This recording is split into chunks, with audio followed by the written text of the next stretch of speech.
கவனிக்கணும். 2 நாளாகமம் 19ஆம் அதிகாரம் 11வது வசனம். இதுல யோசாபாத் அங்க இருக்கிற ஆசாரியர்கள், அங்க இருக்கிற லேவியர்கள், இது போன்ற எல்லா ஆட்களையும் கூட்டி வச்சு அவங்களுக்கு சில பணிகளை சொல்லுகிறார். நீங்க போய் மக்கள் மத்தியில என்ன மாதிரியான பணியெல்லாம் செய்யணும் என்று சொல்லி, அப்போ அந்த நேரத்தில் அவர் சொல்றாரு, கடைசியாக நீங்க இது மாதிரி காரியத்தை செய்யுங்க, உத்தமனுக்கு கர்த்தர் துணை நிற்பார் அப்படின்ற வார்த்தையை பேசுகிறார். நல்ல கவனிக்கணும். இந்த உத்தமனுக்கு கடவுள் துணை நிற்பார் அப்படின்ற வார்த்தை நிறைய ஆங்கில மொழிபெயர்ப்புல நான் வாசிச்சு பார்த்தேன். அந்த ஆங்கில மொழிபெயர்ப்புகளை வாசிக்கும் போது தமிழ்ல எழுதியிருக்கிற அந்த வார்த்தைகள் நமக்கு சில நேரங்களில் சரியா புரியல. ஆனா ஆங்கில மொழிபெயர்ப்புகள்ல போய் நம்ம படிக்கும் போது அதனுடைய அர்த்தங்கள் நமக்கு தெளிவாய் புரிகிறது.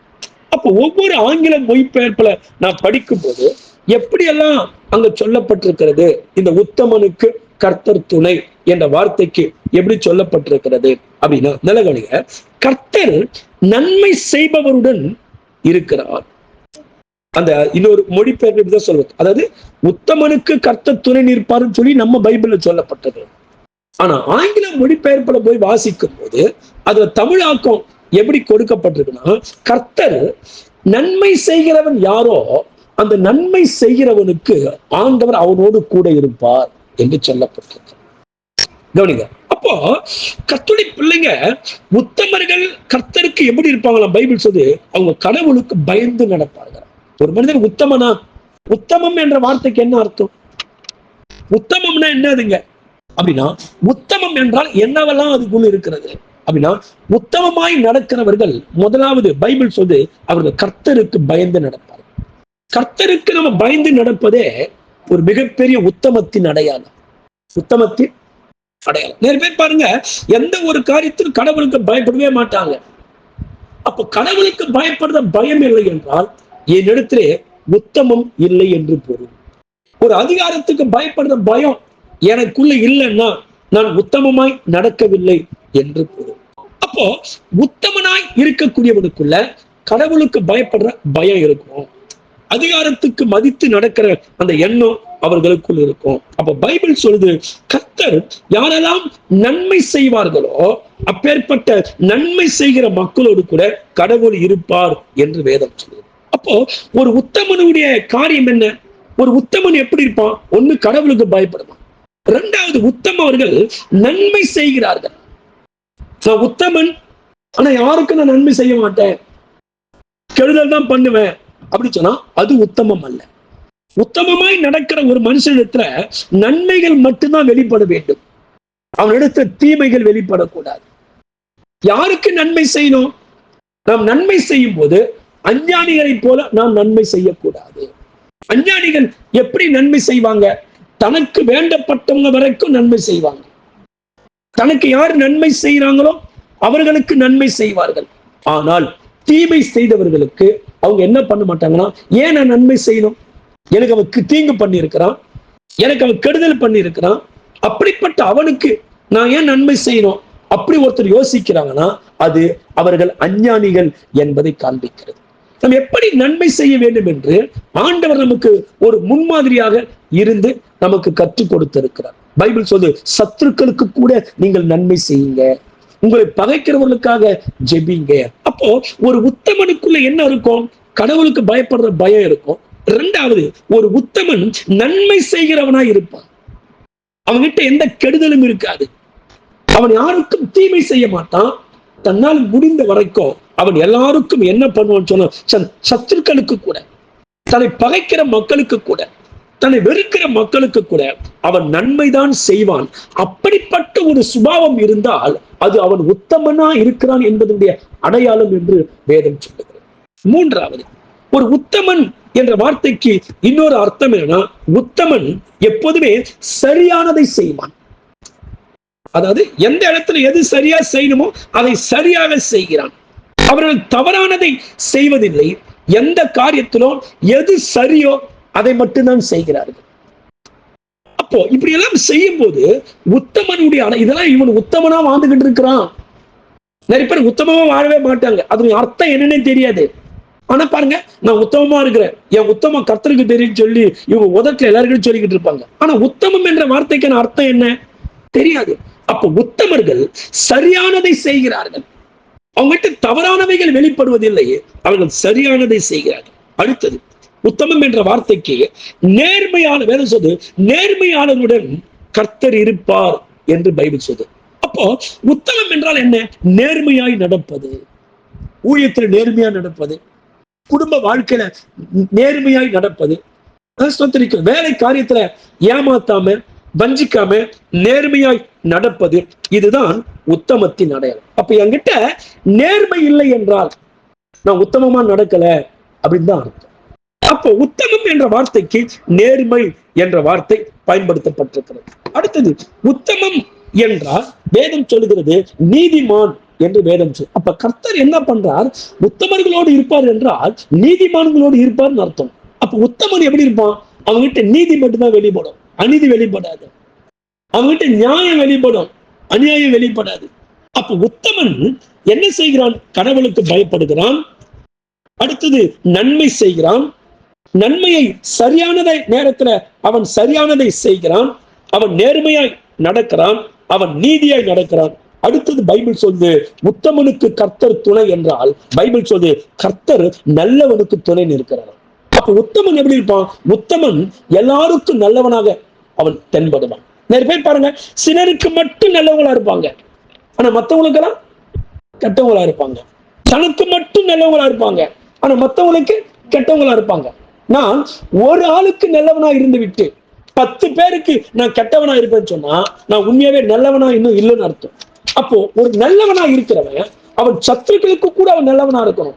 தாவீதை பார்த்து சவுல் சொல்றாரு பாருங்க, நீ என்னை விட நல்லவன் சொல்றாரு, நீ என்னை விட நல்லவன். அப்போ நாம் நல்லவர்கள் என்று நாம் சொல்லிக் கொள்வதல்ல, அநேகர் மத்தவங்க எதிரிகள் சொல்ல வேண்டும், என்னை வெறுக்கிறவங்க சொல்லணும், பல பேர் என்னை குறித்து சொல்ல வேண்டும், அதுதான் நல்லவன் என்ற வார்த்தைக்குரிய அர்த்தமா இருக்கு. அப்ப பைபிள் சொல்லு நல்லவங்களோடு கூட கர்த்தர் துணை இருப்பார். சரி கவனிங்க, நாம் ஏன் நல்லவங்களா வாழணும்? நல்லவங்களா வாழ்வதனால நிறைய பேர் யோசிக்கிறோம், நான் நல்லவங்களா வாழத்தான் மத்தவங்க எனக்கு கொட்டுறாங்க, நான் நல்லவங்களா வாழத்தான் மத்தவங்க என்னை ஏமாத்துறாங்க, நான் எந்த அளவுக்கு நல்லவங்களா வாழணும் அந்த அளவுக்கு என் சொந்த பந்தம் எல்லாம் என்னை ஒரு மாதிரி பேச ஆரம்பிக்கிறாங்க, நான் மட்டும் ஏன் அப்படி வாழணும்? எல்லாரும் கெட்டவங்களா வாழ்ந்து ஒரு மாதிரி பேசும்போது நான் மட்டும் ஏன் நல்லவங்களா வாழணும்? பைபிள் சொல்லு யார் நல்லவர்கள்? கவனிங்க, கர்த்தர் யாரை நல்லவங்களா மாத்துறாரு அப்படின்னு சொன்னா, எந்த ஒரு மனிதன் தேவனை விசுவாசிக்கிறானோ, அப்படி இயேசு கிறிஸ்துவை கடவுளாய் விசுவாசித்து பயணிக்கிற அந்த மனிதனைத்தான் பரிசுத்த ஆவியானவர் அவன் கெட்டவனா இருந்தாலும் அவனை நல்லவனா கடவுள் மாத்துறான். அற்புதமான ஒரு வார்த்தை. கவனிங்க, யார் நல்லவர்கள் இந்த உலகத்துல? ஒருத்தர் நல்லவனா மாறுவதற்கு என்ன பண்ணணும்? என்ன நானே நல்லவனா மாத்திக்க முடியுமா? முடியவே முடியாது. இல்ல என் கூட இருக்கிற ஒரு மனுஷன் என்ன நல்லவனா மாத்திடுவானா? நிறைய நேரத்தில் நம்ம முயற்சி எடுக்கிறோம், நம்ம பிள்ளைகளை நல்லவங்களா மாத்த நினைக்கிறோம், முடியல. நம்ம புருஷனை நல்லவங்களா மாத்த நினைக்கிறோம், நம்மளால முடியல. நம்ம நேசிக்கிறவங்களை நல்லவங்களா மாத்த நினைக்கிறோம், முடியல. அப்போ நீங்களும் நானும் ஒரு மனிதனை நல்லவனாய் மாற்றிவிட முடியாது. சரி, கடவுள் தான் நல்லவனா மாற்றணும். ஆனா கடவுள் எப்ப ஒரு மனிதன் நல்லவனாய் மாற்றுகிறார்? அந்த வேலையை கடவுள் யாருக்குள்ள துவங்குகிறார்? பைபிள் சொல்லுது அவர் விசுவாசிக்கிற மக்களுக்குள்ள. என்னைக்கு ஒரு மனிதன் கிறிஸ்து இயேசுக்குள்ள விசுவாசம் வைக்கிறானோ, அப்படி விசுவாசம் வைக்க அந்த மனுஷனை தான் பரிசுத்த ஆவியானவர் என்ன பண்றாருன்னா அந்த மனிதனை நல்ல ஒரு மனிதனாய் மாற்ற ஆரம்பிக்கிறார். அப்போ இயேசு கிறிஸ்துவை ஒருவன் விசுவாசிப்பது உண்மையானால் நிச்சயம் அந்த மனிதனுக்குள்ள ஆவியானவர் ஆளுகை செய்து அந்த கெட்ட மனிதனை நல்லவனாய் இருப்பதற்கு எதிர்மாறாய் வாழ்கிற அந்த மனிதனை ஆண்டவர் என்ன பண்றாருன்னா அவனை நல்லவனாக உருவாக்குகிறார். அப்போ அவர் நம்மை நல்லவனாய் மாற்றாவிட்டால் நம்மால நல்லவனாய் மாற்றிக்கொள்ள பைபிளை பாருங்க, சீடர்கள் எல்லாருமே யாருன்னா எல்லாருமே அநீதியாய் நடக்கக்கூடியவங்களா இருந்தாங்க. இதுல செலேத்தியர்கள் என்கிற ஒரு கூட்டம் இருந்தார்கள். அதாவது அப்பேற்பட்ட கூட்டத்திலிருந்து ரட்சிக்கப்பட்டு உள்ள வந்தாங்க. கானானாகிய சீமோன் இவங்கெல்லாம் யாருன்னா செலேத்தே என்கிற இயக்கத்துக்குள், யூதாஸ் கூட செலேத்தே என்கிற இயக்கத்துக்குள் இருந்தவர். அப்போ இப்படிப்பட்ட கானானாகிய சீமோன்லாம் எப்படி மாறினா? என்றைக்கு கிறிஸ்துவில் ஒரு மனிதன் நம்பிக்கை வைக்கிறானோ அப்போதுதான் ஒரு மனிதனை ஆண்டவர் என்ன பண்றாருன்னா நல்லவனாய் மாற்றுகிறார். ஒரு கேள்வி நமக்குள்ள வரணும், சபைக்குள்ள வரவங்க எல்லாருமே இன்னைக்கு நல்லவங்களா இருக்கிறாங்களா? ஒருத்தர் சர்ச்சுக்குள்ள வர்றதுனால சர்ச்சுக்குள்ள கால வைக்கிற ஒருவனை கடவுள் நல்லவனாய் மாற்றி விடுவாரா? அல்ல. அப்படி பார்த்தா சபையில எல்லாமே நல்லவங்களா இருக்கணுமே. ஏன் அப்படி இல்ல? சபைக்குள்ளதான் கெட்டவர்கள் அதிகமா இருக்கிறார்கள். சபைக்குள்ளதான் மாய்மாலம் பண்ணக்கூடியவங்க அதிகமா இருக்கிறாங்க. நல்லவனா மாதிரி தோற்றத்தை காமிச்சிக்கிற ஆட்கள் இன்னைக்கு சபைக்குள்ள இருந்துதான் சபையை ஏமாத்திக்கிட்டு இருக்கிறாங்க. அப்போ ஏன் அவங்கள மாத்தல? உண்மையாவே எனக்குள்ள கிறிஸ்து இயேசு மீது விசுவாசம் இருந்திருந்தால் என்னை கடவுள் நல்லவனா மாத்தி இருக்கணும். என பைபிள் அப்படிதான் சொல்லுது. ஒருவனும் கெட்டு போகாமல் எல்லாரும் மனம் திரும்பி நித்திய ஜீவனை அடைய வேண்டும் என்று அவர் விரும்புகிறார். தேவன் தன்னுடைய ஒரே பேரான குமாரனை விசுவாசிக்கிற எவனோ அவன் கெட்டு போகாமல், அவன் கெட்டவனாயிருந்து கெட்டு போகாமல் அவன் நித்திய ஜீவனை அடைபடிக்கு தன்னையே தந்தரிலே இவ்வளவாய் உலகத்துல அன்பு கூறுகிறார். அப்ப அப்பேற்பட்ட இயேசுவை யார் ஒருவர் விசுவாசிப்பார்களோ அப்பேற்பட்டவங்களை தான் ஆண்டவர் என்ன பண்ண முடியும்னா ஆவியானவர் ஒரு நல்ல மனிதனாய் மாற்ற முடியும். அப்போ ஒருத்தர் சபைக்கு வந்தோம், அவன் நல்லவனா இன்னும் மாறல, நல்ல பிள்ளையா இல்ல, என் புருஷன் சர்ச்சைக்கு வராரு ஆனா நல்ல புருஷனா இல்ல, என் பிள்ளைங்க சர்ச்சைக்கு வராங்க நல்ல பிள்ளைங்களா இல்ல அப்படின்னு சொன்னா அவங்களுக்கு இன்னும் கிறிஸ்து மீது சரியான விசுவாசம் இல்லைன்றது காரணம். கிறிஸ்து மீது விசுவாசம் வைக்க ஆரம்பிக்கும் போதுதான் ஆவியானவர் வார்த்தைகளை கொண்டு அந்த மனிதனை நல்லவனாய் கர்த்தர் என்ன பண்றாருன்னா மாற்றுகிறார். அப்ப நம்ம யோசிக்கிறோம், அப்ப நம்மளாம் ஒருவேளை நல்லவங்களா மாறிவிட்டு வரணும்னு சொன்னா எப்படி? யார் நம்மளை மாத்துனது? கிறிஸ்து மீது விசுவாசம் வைத்ததினால அந்த விசுவாசம் என்னை என்ன பண்ணுச்சுன்னா ஆண்டவர் தமது வார்த்தையினாலே என்னை நல்லவனாய் மாற்றுகிறார். அப்ப கர்த்தருடைய பிள்ளைங்க, விசுவாசம் வைக்காத ஒருவரை பரிசுத்த ஆவியானவர் நல்லவனா மாத்தவே சொல்லுங்க, நல்லவனா மாத்தவே முடியாது. அப்போ நிறைய பேருக்கு இன்னும் அப்படி மாறல, சர்ச்சுக்கு தான் வராங்க, எல்லாத்திலையும் பங்கெடுக்கிறாங்க, ஆனா கிறிஸ்தவங்க தான் ஞானஸ்தானம் பெற்றுட்டாங்க, ஆனா நல்லவங்களா மாறலைன்னு சொன்னா அவர்களுக்கு இன்னும் விசுவாச குறைவுகள் இருக்கிறது.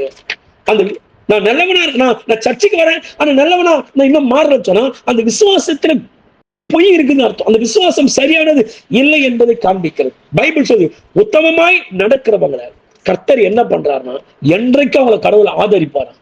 அதான் உத்தமனாய் நடக்கிறவனுக்கு கர்த்தர் துணை நிற்பார். அப்ப உத்தமம் என்றால் என்ன? உத்தமத்துக்குள்ள என்னெல்லாம் இருக்கும்? பயம் இருக்கும், அவன் சரியானதை செய்வான், அவன் நீதியாய் நடப்பான், அவன் நல்லவனா இருப்பான். அப்ப இப்படி ஒருவன் உத்தமமா இருக்கும்போது பைபிள் சொல்லுது, அதனால என்ன நிறைய பேர் யோசிப்போம், நான் மட்டும் உத்தமனா வாழ்ந்து என்ன காண போறேன்? பைபிள் சொல்லுது, உத்தமமாய் நடக்கிறவனே கர்த்தர் என்றைக்கும் ஆதரிப்பார், என்றைக்கும் ஆதரிப்பார், எந்த இடத்திலையும் அவனை ஆதரிப்பார். பைபிள் சொல்லுது, அப்படி உத்தமமாய் நடக்கிற அவனுக்கு கடவுள் நன்மையை வழங்காம இருக்கவே மாட்டார், நன்மையை கொடுக்காம. பைபிள் சங்கீதம் சொல்லு, உத்தமனுக்கு கர்த்தர் நன்மையை வழங்காதுறார். உத்தமனை கர்த்தர் உயர்த்தாமல் இருக்கவே மாட்டார். உத்தமனை கர்த்தர் என்ன பண்ணுவார் சொன்னா நிச்சயமாக உத்தமமாய் நடக்கிற ஒரு மனிதனை அவர் உயர்த்துவார், அவனை மேன்மைப்படுத்துவார், அவனை இன்னும் அநேகத்துக்கு அவனை என்ன பண்ணுவார் சொன்னா ப்ரமோஷனை கொடுத்து அவனை நடத்துவார். அப்ப கர்த்தர் நம்மை நடத்த வேண்டுமானால் நாம் உத்தமமாய் நாம நடக்கிற அந்த அனுபவம் நமக்கு வேணும். வெறும் ஆராதனைக்காரர்களாய் மாத்திரம் அல்லாமல் நம்ம உத்தமமாய் நடக்கக்கூடியவங்களா இருக்கணும். இந்த பைபிள்ல ஏன் இந்த வார்த்தை சொல்லப்பட்டது அப்படின்னா, யோசாபாத் என்ற ஒரு மனிதன் இருக்கிறார். இவர் யூதாவின் ராஜா. ஆகாப் என்கிற ஒருவன் இருக்கிறான், அவன் இஸ்ரவேலின் ராஜா. ஏன்னா கோத்திரங்கள் ரெண்டாய் பிரிந்த போது ராஜாக்களும் பிரிந்தார்கள். நல்லா கவனிக்கணும். அப்போ இந்த யோசாபாத் என்ன பண்றாருன்னா ஆகாப் என்கிற ராஜாவோடு கூட சேர்ந்துகிட்டு யுத்தத்திற்கு போகிறார். ஆகாப் யாரு? ஒரு துன்மார்க்கமான மனிதன், இஸ்ரவேல் தேசத்தை சார்ந்தவன் தான். யூதா அந்த இஸ்ரவேலுடைய கலாச்சாரத்திலிருந்து வந்தவன் தான், ஆனாலும் துன்மார்க்கமான ஒரு மனிதன், விக்கிரகத்துக்கு ஆதரவு தெரிவிக்கிறவன், பொய்க்கும் பொய்யான அநீதிகளுக்கும் துணை போகிறவன் தான் இந்த ஆகாப். மனைவி எப்படியாச்சும் செஞ்சுட்டு போடுன்னு சொல்லி மனைவியை தப்ப செய்யறவளா விட்டுட்டு அதை வேடிக்கை பார்த்தவன் தான் இந்த ஆகாப் என்கிற ராஜா. இன்னைக்கு நிறைய பேர் எப்போது கத்துடி பிள்ளைங்க நம்ம குடும்பத்துல ஏதாச்சும் தப்பு பண்ணிட்டு போட்டோம் அப்படி வேடிக்கை பார்க்கக்கூடியவர்களாய் நாம் இருக்கக்கூடாது. ஒரு கணவனோ பிள்ளைகளோ யாராக இருந்தாலும் சரி, ஏதோ ஒரு தப்பு பண்றாங்க நமக்கு தெரியுது, பண்ணிட்டு போட்டோம் அப்படின்னு சொல்லி நாம் வேடிக்கை பார்த்து அந்த தவறுகளுக்கு நாம் துணை நிற்கவோ, அவங்க தவறா செய்யறத நம்ம என்ன பண்றது சொன்னா அதாவது பாராட்டக்கூடியவங்களாகவோ அதற்கு சப்போர்ட் பண்ணக்கூடியவங்களாகவோ நாம் இருக்கக்கூடாது. நாமளும் அப்படி தவறு பண்ணும்போது சப்போர்ட் பண்ணா நம்ம நம்ம மேல தேவனுடைய கோபம் வெளிப்பட ஆரம்பிக்கும். ஒருவேளை நான் அப்படி நீதியா இருக்கிறதுனால ஆகிலும் தப்பு பண்றவங்க மேல இறக்கம் காட்டுவார். நானும் அவரோடு கூட சேர்ந்து கொண்டு தவறுக்கு துணை நிற்பேன். யார் நிமித்தம் கர்த்தர் இரக்கம் காட்ட முடியும்? யார் நிமித்தம் அந்த குடும்பங்களுக்கு கடவுள் தயவு காட்ட முடியும்? தாவீது ஒரு ஆள் நிமித்தம் சாலமோன் தப்பா நடந்தாலும் சாலமோனுக்கு ஆண்டவர் இரக்கம் காட்டி ஒரு கோத்திரத்தை வச்சார். அப்போ அந்த ஒரு தாவீது கூட இல்லைன்னா சாலமோனுக்கு எப்படி இரக்கம் கிடைச்சிருக்கும்? அப்போ குடும்பத்துல தவறு செய்கிறவர்கள் இருக்கும்போது அவர்களோடு கூட சேர்ந்து நாமளும் தவறு செய்வோமானால் தண்டிக்கப்பட வேண்டிய மனிதர்கள் எல்லாருமே நாம் தண்டிக்கப்பட்ட சூழ்நிலை ஏற்படும். அப்ப கர்த்தருடைய பிள்ளைங்க நம்ம என்ன செய்யணும்? உத்தமர்களுக்கு தேவன் துணை நிற்கிறார். யோசாபாத் என்ன பண்ணார்னா சேர்ந்து யுத்தத்துக்கு போனார். துன்மார்க்கனுக்கு சப்போர்ட். அப்ப உடனே ஆண்டு துன்மார்க்கனுக்கு துணை நின்றாயே. கர்த்தரை பகைக்கிறான் என்று தெரிந்தோம் கர்த்தரை பகைக்கிற மனிதனுக்கு நீ துணை நிற்கிறாயே என்று சொல்லு. அப்ப கர்த்தரை பகைக்கிறவங்களுக்கு நாம் துணையா நிற்க கூடாது. கர்த்தரை பகைக்கிறவங்களோடு கூட நம்ம போய் நிறைய கர்த்தரை பகைப்பான், கேலி பண்ணுவான், எல்லாம் செய்வான். அவனோட சேர்ந்து சுத்திக்கிட்டு இருப்பான். இவன் கேலி பண்ணுவான், திட்டுவான், பைபிளை குறித்து வேற மாதிரி பேசுவான். ஆனா அவங்களோட கூட சேர்ந்து இவங்க சுத்திக்கிட்டு இருப்பாங்க. அப்ப இது என்ன? இது நீ யாருக்கு சப்போர்ட் பண்ற? அப்ப எதை நீ ஆதரிக்கிற? அப்ப கர்த்தருடைய பிள்ளைங்க யோசாபாத்தை என்ன பண்ண சொன்னா, துன்மார்க்கரோடு சேர்ந்து இவன் கர்த்தரை பகைக்கிறவர்களுக்கு இவன் துணை நிற்கிறான். ஆனா கர்த்தர் எப்படின்னா உத்தமர்களுக்கு அவர் துணை நிற்கிறார். அப்ப அந்த சுபாவம் நமக்கு வேணும். நம்ம துன்மார்க்கருக்கு துணை நிற்கக்கூடியவங்களா இல்ல, நீதிக்கு துணை நிற்கக்கூடியவங்களா இருக்கணும். நீதி என்று தெரிந்தால் அந்த நீதிக்கு நாம் துணை நிற்க வேண்டும். பைபிள் சொல்லு யோசாபாத்தை கர்த்தர் எச்சரிக்கிறார். கர்த்தருடைய கோபம் உன் மேல வர இருந்துச்சு, கர்த்தருடைய கோபம் உன் மேல வர இருந்துச்சுன்னு சொல்லி அங்க என்ன பண்றாருன்னா அங்க வெறுக்கிற ஒரு காரியத்தை நம்மால பார்க்க முடியும். அப்ப அப்படிப்பட்ட நேரத்தில் தான் யோசாபாத் இப்படி செய்தாலும் அவனுக்குள்ள சில நல்ல விஷயங்கள் இருந்ததுனால மக்கள் மத்தியில நியாயப்பிரமாணத்தை கொண்டு போய் மக்களுக்கெல்லாம் போதிச்சு மக்களை நல்வழிப்படுத்தக்கூடிய சில நல்ல செயல்களை யோசாபாத் செய்ததுனால ஆபத்து காலத்துல அந்த உத்தமமான காரியத்திற்கு ஆண்டவர் துணை நின்றார். நம்ம எப்படி உத்தமமாய் நடக்கிறோமா இல்லையா அதை கர்த்தர் பரிசோதித்து பார்க்க. நம்ம உத்தமமா நடக்கிறோமா, உத்தமம் தவறி நடக்கிறோமா என்பதை கடவுள் நமக்கு பரிசோதிச்சு பார்ப்போம். அப்ப நம்ம உத்தமத்திற்கு பலன் உண்டு. யோசாபாத்தை ஒரு மிகப்பெரிய ஆபத்துல கடவுள் பாதுகாத்தார். என்ன காரணம் என்று சொன்னார்? கர்த்தர் கிருபை உள்ளவர் தான், ஆயினும் அவருடைய உத்தமத்தை கர்த்தர் பார்த்தார். அப்ப கர்த்தர் நம்முடைய உத்தமத்தை கூட அவர் பார்க்கிறார். நம்ம உத்தமமா நடக்கிறோமா, உண்மையா நடக்கிறோமா? நம் தேவனுக்கு ஆபத்து காலத்துல யோசாபாத்துக்கு அனுசரியாய் அவர் இருந்தார், உதவி செய்தார் என்று சொல்லி வேதம் சொல்லுகிறது. அப்ப கர்த்தர் நமக்கு துணை நிற்பார் என்றால் மிகப்பெரிய ஆபத்துகளிலும் நம்மளை கடவுள் பாதுகாப்பார். யோசாபாத்துக்கு ஜீவன் போக வேண்டிய ஒரு தருணம் வந்தது. ஆனாலும் அவன் யுத்த களத்துல சத்துருக்கள் கையில் அகப்பட்ட போதிலும் அவன் செய்த ஒரு உத்தமமான காரியங்களை கர்த்தர் கண்டு வேதம் சொல்லுது யோசாபாத்தை கர்த்தர் பாதுகாத்தார். அந்த அனுபவத்தை இவர் அடைஞ்சபடியாக இவர் மற்றவங்களுக்கு சொல்றாரு, நான் உத்தமமா நடந்தேன், கடவுள் எனக்கு துணை நின்றார். அதே போல ஆசிரியர்களாகி நீங்களும் என்ன பண்ணுங்க, உத்தமமா இருங்க, உங்களுக்கும் கடவுள் துணை நிற்பார் என்று சொல்லி இங்க யோசாபாத் மற்றவங்களுக்கு தன் சாட்சிகளை பகிர்ந்து கொள்ளும். அப்ப நாம கூட சொல்லணும், பிள்ளைங்களாச்சும் நான் உத்தமமா நடந்தேன், நீங்களும் உத்தமமா நடங்க என்று நம்ம பிள்ளைங்களுக்கு நம்ம சொல்லுகிற அளவுக்கு நாம பிள்ளைங்களுக்கு முன்பாக ஒரு ரோல் மாடலா இருக்கணும். நான் நல்லா ஜெபிக்கிறேன், நீங்களும் ஜெபம் பண்ணுங்க என்று சொல்லுகிற அளவுக்கு நாம் ஒரு ரோல் மாடலா இருக்கணும். அப்ப கர்த்தருடைய பிள்ளைங்க நாம் உத்தமமாய் நடந்தால் உத்தமனுக்கு ஆண்டவர் என்றென்றைக்கு துணையாக இருப்பார். உத்தமர்களை கடவுள் பாதுகாப்பார், உத்தமர்களை கடவுள் தப்பு வைப்பார், உத்தமர்களை கடவுள் ஏற்ற காலம் வரும்போது அவர்களை உயர்த்துவார், அவர்களை மேன்மைப்படுத்துவார், அவருடைய சந்தோஷத்தை கர்த்தர் பெருக பண்ணுவார், அவருடைய நன்மைகளை கர்த்தர் பெருக பண்ணுவார். வேதம் அப்படிதான் சொல்லுகிறது. அப்ப உத்தமம் என்ற வார்த்தைக்கு என்னென்ன அர்த்தம் கேட்ட சொல்லுங்க பாக்கலாம். சொல்லுங்க, உத்தமம் என்ற வார்த்தை என்னென்ன அர்த்தம் கேட்டோம்? நன்மை. உத்தமம் என்றால் என்னங்க? அப்ப உத்தமர்கள் என்ன பண்ணுவாங்க? நன்மை. அப்ப நன்மை செய்கிறவர்களாய் நாம் இருந்தால் நம்மோடு கூட கர்த்தர் இருக்கிறார். அடுத்தது உத்தமம் என்ற வார்த்தைக்கு சரியானதை செய்வார்கள். உத்தமம் நடக்கிறது எப்படி நடப்பாங்க? கடவுளுக்கு பயந்து நடப்பாங்க. அடுத்தது உத்தமமாய் நடக்கிறது எப்படி இருப்பாங்க? நேர்மையாய் நடப்பாங்க. அவங்க கிட்ட நேர்மை இருக்கும், சொல்ல நேர்மை இருக்கும், செயல்ல நேர்மை இருக்கும், காரியத்தை செய்கிறத நேர்மை இருக்கும். அவங்க யாரையும் ஏமாத்தணும்னு நினைக்க மாட்டாங்க. அடுத்தது உத்தமமாய் நடக்கிறவர்கள் நீதிமான்களா இருப்பார்கள், நீதி செய்வாங்க, நியாயமா நடப்பாங்க. சரிங்களா? அடுத்தது உத்தமமாய் நடக்கிறவங்க நல்லவங்களா இருப்பாங்க. இதெல்லாம் சேர்ந்ததுதான் உத்தமம் என்ற வார்த்தைக்கு அர்த்தம். அப்போ ஒருவன் உத்தமனா இருக்கிறான் என்றால் நிச்சயம் அவன் நல்லவனா இருக்கிறான்னு அர்த்தம். அப்ப நம்ம நல்லவனா இருந்தாலே நான் உத்தமனா கடவுள் என்ன மாத்திருக்காதான் அர்த்தம். நான் நல்லவனா இன்னும் இல்லை. நம்ம மனசுக்கு தெரியும் நம்ம நல்லவங்களா மாறிட்டோமா, இல்ல இன்னும் மாற வேண்டியிருக்குதா நமக்கு தெரியும். தெரியுமா தெரியாதா? நம்ம மனசாட்சிக்கு தெரியும். நான் நல்லவனா மாறிட்டேனா இல்ல மாறிக்கிட்டு வரணும், இன்னும் நான் மாறாமல் இருக்கிறேனா என்பது என் மனசாட்சி. நிறைய பேர் நல்லவங்களா மாறவே மாட்டாங்க, நிறைய எல்லைகளை தவறிக்கிட்டு இருப்பாங்க, ஆனா தன் நல்லவங்களாவே காமிச்சுக்கிட்டு இருப்பாங்க. இப்படிப்பட்ட ஆட்களை கடவுள் நல்லவனா மாற்ற முடியும். எப்பவுமே கடவுளுக்கு முன்பாக நின்று நான் நல்லவன் அப்படின்னு சொல்றவன கடவுள் ஒரு நாளும் நல்லவனா மாற்ற முடியும். அவன் தான் இருக்கிறதுல ரொம்ப கெட்டவன். பைபிள் அப்படிதான் ஒருத்தர் பண்ணாங்க. 2 பேர் ஜெபிக்க போனாங்க. ஒருத்தன் சொன்னான், ஆண்டவரே நான் இதை செஞ்சு அதை செஞ்சேன்னு சொன்னான். ஆனா அவனை கர்த்தர் ஒண்ணுமே என்ன பண்ணல, அவனை நீதிமானாய் மாற்றவில்லை, அவனை நல்லவனா மாத்தல. கர்த்தனை விட்டுட்டார். நீ நல்லவனா இருக்க, எதுனால வேலை உங்ககிட்ட? நல்லவன் நீ சொல்லிட்ட, அப்படி எனக்கு என்ன வேலை இருக்குது உங்ககிட்ட?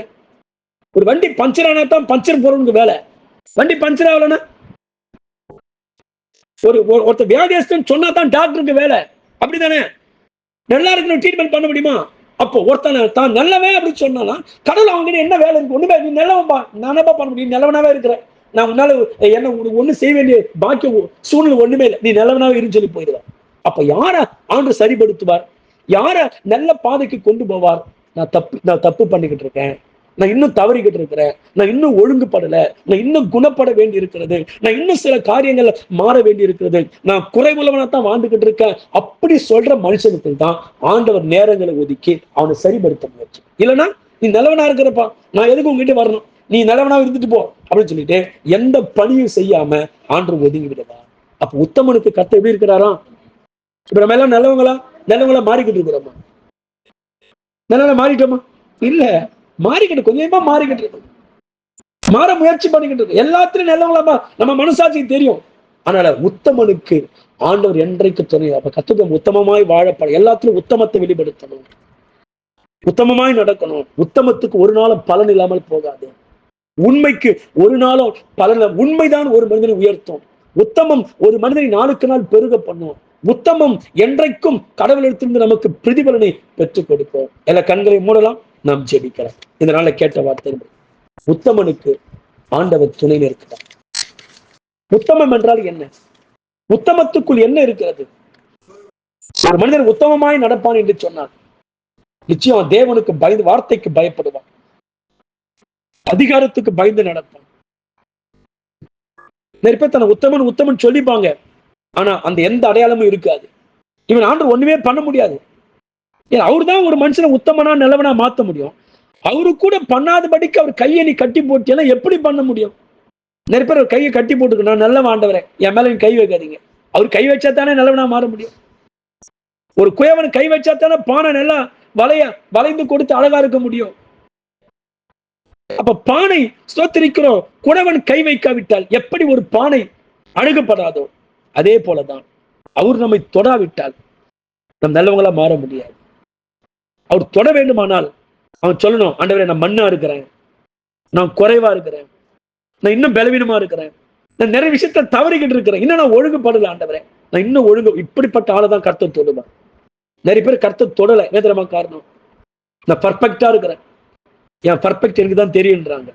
ஆனா தான் கர்த்தர் அவங்களை தொடவே முடியல, அவங்களை விட்டுறாரு. நீ பர்ஃபெக்டா இருக்கும்போது நானப்பா பண்றது, நான் குறைவுள்ள ஆளுகிட்ட தான் வேலை செய்வேன், நான் குறைவுள்ள மனுஷன் தான் மாத்த முடியும், நீ நல்லா இருக்கிற, எனக்கு என்ன வேலை? அவர் போய்கினே இருப்பார். சபையில நேர்போடி நிலைமை எப்படிதான் இருக்குது. சொல்லுங்க, ஆண்டவரே நான் குறைவுள்ளவன், சரி இன்னும் உத்தமமாய் மாற்றும் ஆண்டவர், நான் உத்தமமாய் வாழ வேண்டும். உத்தமனா மாறினா என்னங்க லாபம்? வேதம் அவனுக்கு நன்மையை வழங்காத. நிச்சயமாய் உத்தமனுக்கு ஒரு நாள் நன்மை உண்டாகும். அவன் எந்த நன்மை எதிர்பார்த்து காத்துக்கிட்டு இருக்கானோ அந்த நன்மை நிச்சயமே அவனுக்கு கொடுப்பான். அந்த நன்மை பரத்திலிருந்து அவனுக்கு புறப்பட்டு வரும். எல்லா தடைகளை உடைத்து அந்த நன்மையை கர்த்தர் கொண்டு வருவார். அவனுக்கு அனுசரியா இருப்பார், ஆபத்து காலத்துல துணையா இருப்பார். கர்த்தருடைய பிள்ளை நம்ம உத்தமமாய் நடக்க வேண்டும். எல்லா எல்லையிலும் உத்தமமாய் நடக்க எனக்கு கிருபை தாங்க. கொஞ்சத்தில் உண்மை உள்ளவனை அநேகத்திற்கு அதிபதியா வைக்கிறான். உத்தமனுக்கு ப்ரமோஷன் கொடுக்கிறார், ஊழியத்துல ப்ரமோஷன் கொடுப்பார், இன்னும் பல பாதையில நமக்கு உயர்வை கொடுத்து கொண்டிருப்பார். நான் உத்தமமா நடக்கிறது மனிதருக்கு கேலி கூத்தா இருக்கலாம். இந்த காலத்தை போய் இப்படி இருக்கிறியா?